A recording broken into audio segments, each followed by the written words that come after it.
muốn giỏi tiếng Anh, đừng bỏ qua video này nhé. A few questions here. What's the difference between content and language-related hesitations? This is a good question. So when you are thinking of your answer, thinking what to say, thinking what you want to communicate, like I'm doing now, that is content. Okay, I'm not struggling to find grammar or words. I'm just thinking, how can I answer this question well?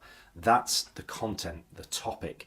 But if you're thinking about grammar, if you're thinking, oh, I want to make a conditional sentence here, it is actually very clear to the examiner which type of hesitation the candidate is doing. It's very clear when someone's searching for, oh, that's an interesting question.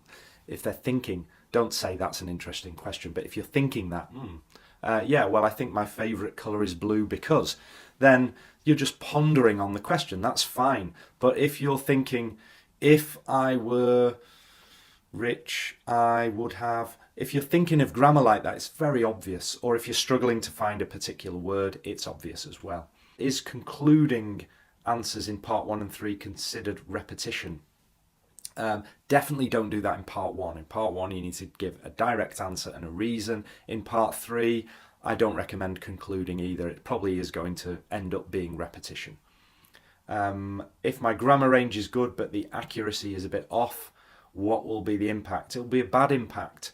You know, that probably means that you're going into the exam with memorized grammatical structures, trying to show off good structures, but then making lots of basic mistakes. This is the typical Ielts candidate who is trying to show off, and it doesn't work. What happens is you make more mistakes, the examiner notices mistakes way above complex structures, and your score is going to come down. If you can't make error-free sentences, you're not going to get a high score. So just go more simple instead of worrying about these complex structures.